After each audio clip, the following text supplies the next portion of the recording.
find your people.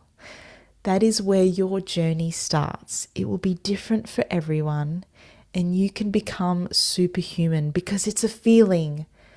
Commit to starting your journey to feeling good, but start with one.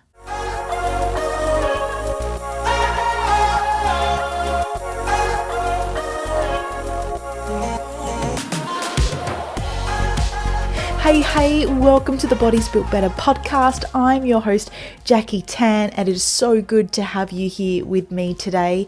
This show is all about human performance, whether that's showing up at work and smashing out that presentation or running your next marathon. We explore the body's incredible ability to heal, adapt, and evolve so you can crush limitations, reconnect your body and mind, and discover your extraordinary potential. And today's show is going to be a little bit different. I'm chatting with you. It's just me and you today, and I'm going to be talking all about how to become a superhuman. And no, a superhuman doesn't mean putting on your cape and rescuing people, which, if that's your thing, go for it.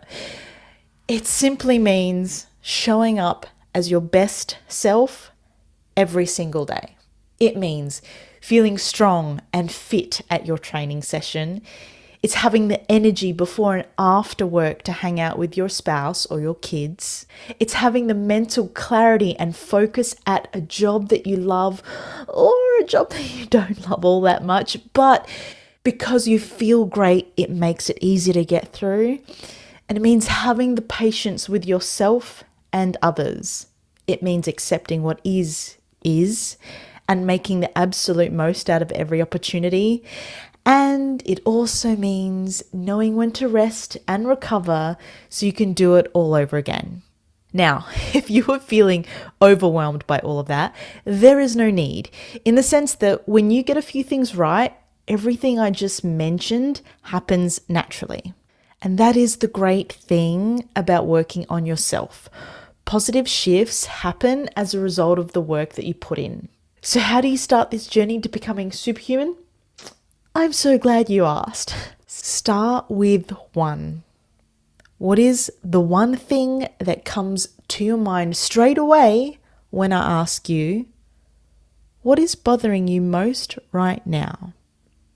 Is it an injury? Is it lack of sleep? Is it your gut that bloats every time you eat something? Is it that you're not sure what you want to do with your career? Is it that you want to change careers? Is it that newborn that is just not sleeping well, so neither are you? What is the first thing that comes to your mind? And you may be thinking, well, how is changing careers going to make me a superhuman? Yes, I get it. I'm glad you asked. And it's not about the thing that you're doing or changing. It's about doing that creates momentum. It's the excitement in doing something for yourself that triggers a chain of events that makes change easier. And please note, I said easier, not easy. So when you switch your focus on things that you like, things that make you happy, and you explore the opportunities around that, it changes your mood. Then, let's say you get that job or start down a new career path.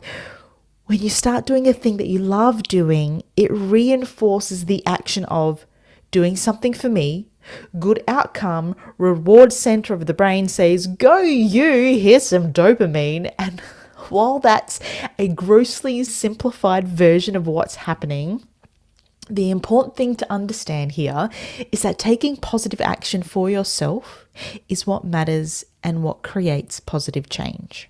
Now, let's take a different example. Maybe you're an athlete, you keep injuring the same area, let's say cuff, for example. What steps have you taken to recover from the injury or prevent the injury from happening? Have you seen an expert that can firstly give you a diagnosis, because if you've torn tissue, then treatment and training will be dictated by that. Secondly, have you worked with someone that can assess your body and movement patterns so that you can have an understanding of why the injury continues to reoccur? Because only then Will you be able to fix the problem? So if you keep tearing your calf and your go-to treatment is a massage gun and calf raises, but what you don't realize is you have really poor ankle mobility, and it's only when you address that will you experience a lasting change. My point is, what is the one thing that is bothering you?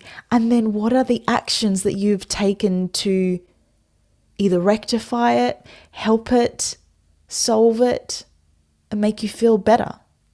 But start with one. Us humans are like onions. A great philosopher once said that. He was very large and green. We need to work on ourselves layer by layer. And once the first layer has been peeled back and worked, then what's the next layer? Is it nutrition? Is it your self-talk and confidence? There's no right and wrong in how you do this, only that you start. This is a journey. The more you work on yourself, the more superhuman you will feel. And I want to add, for those of you who struggle with finding time to spend on themselves, firstly, I want to challenge you and that self-talk. And before I lose you, let me just say, if you constantly neglect yourself and your needs, you will feel the effects. You will get sick. Your relationships may start to suffer, whether it's because you're stressed or you're not as patient. And it might just get worse from there, because neglecting our body and mind, our nutrition and training, will impact you in a way that makes it easier to get sick. And I don't want to be insensitive to what you're saying when you don't have the time. What I've just said is the reality of not spending the time on working on ourselves. So will you get sick? Will your relationship struggle? Who knows? It might not. But the chances are higher when you neglect yourself. So how do you take action and make small, impactful changes when you don't have the time? Now, if you've read James Clear, Atomic Habits, you'll know what I'm about to say. Now, side note, I looked this up. Now, James Clear talks about habit stacking, and when I looked into it, there's someone who wrote a book before him, Habit Stacking 97 Small Life Changes That Take 5 Minutes or Less, by S.J. Scott.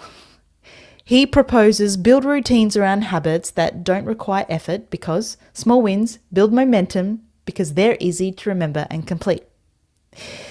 Now, whoever coined it first, it doesn't really matter, because it's all about the strategy. So it's about taking that on board. And if it helps, that's the most important thing. But another side note, even finding that book, there's another one before that and another one before that, all about habits. So habits is a thing. But let's get into habit stacking. So, for example, if you're not getting enough sleep, how can you rest your body and your mind in the day? Whether it's a 5-minute micro nap or a 20-minute power nap, whether it's meditation or breath work, what are the things that you're already doing? So, brushing your teeth, waiting for the kettle to boil, your bathroom breaks, showers, prepare breakfast, lunch and dinner, you commute. Is it in the car, bus, train, or bike? All of these things you can add upon. So, for example, a meditation. Can you meditate whilst the kettle is boiling? Can you do some breath work whilst the kettle is boiling? Can you do a meditation in the shower whilst you're preparing breakfast and lunch? Maybe not so much in the car, but you can certainly be working on your breath work in the car, on the bus, on the train, and certainly on the bike as well. In fact, I recently spoke with David Jackson, all about breath work, and you could be doing nasal breathing only riding your bike. So there are certainly ways that you can add on top of the things that you already do to hopefully replenish some rest within your body. So don't underestimate the power of breathing, micro naps, and meditation. Meditation is a really great way to Not switch off the mind. I don't want to say that. And I feel like every time I bring meditation up, that's the first thing people say. I can't switch off my mind. I can't stop thinking. It's like, that's okay. Your brain does that. We're human beings and we think a lot. That is okay. It's not meant to stop you from thinking. So try the meditation. And if you think, and if you feel that the thinking part is a barrier, try a guided meditation, because then that takes a part of that sense. So you're now listening and you're visualizing, and that may help you not think about the things that are on your mind, but actually get you to concentrate on the voice that's telling you to do and think about certain stuff, or, bring your attention into your senses anyway. So meditation is a great way to rest the body and mind. And then you can think about, how can you incorporate it with the people around you? Do you have children? Do you read to them in bed? In which case, can you teach them a breathwork meditation? Are there apps? Actually, I'm pretty sure there are apps where there are some guided meditations for kids as well. So you could both do that together before or after you read, whatever you think is going to be best for you. But incorporating those things with your kids or with your partner is another way to make it easier, because then you have a little bit of that accountability. Maybe not so much for the kids, but they might find it's something that it's really cool to do with mum and dad, and end up really enjoying it. And there you go. New habit, tick. So what if it's exercise that you want to do more of? Everything we mentioned above: brushing your teeth, preparing food for breakfast, lunch, or dinner, boiling water, having a shower, all of these things you can be adding, whether it's a squat, whether it's some push-ups. I find the kitchen is the best place to habit stack. When I am cooking, I am doing 10 squats. When I'm waiting for the kettle to boil, I am doing 10 push-ups. And when you add that throughout the day, it does. The numbers add. And when you do that every single day, it makes a difference. These feel small and maybe insignificant at the time, but that compounds. When you're doing it every single day of the month, of 3 months, of 6 months, of the year, it's going to make a difference. Trust me. And I have to talk about this one. It's stretching. This one I find gets the most resistance. And let me tell you a secret. Much like the exercising, the kitchen is where I stretch. Every time I'm preparing food or waiting for the kettle to boil, I am stretching my hamstrings and my hip flexors and my adductors. It is literally the best place to stretch, because you're watching over the thing that's you're doing, the food, the cooking, the kettle, instead of spending that time on your phone or watching something simmer. Stretch. In fact, you could do a quad stretch whilst stirring the pot. That's not a pun either. Don't make things hard for yourself. Add the thing into the thing that you're already doing. And if you're someone who runs and trains, then add it to the end of your training session. Honestly, take 2 minutes. That is all you'll need. Just start with that. And I guarantee when you start with 2 minutes and notice the difference it makes to your body and how you pull up the next day or even the week, you'll want to do more.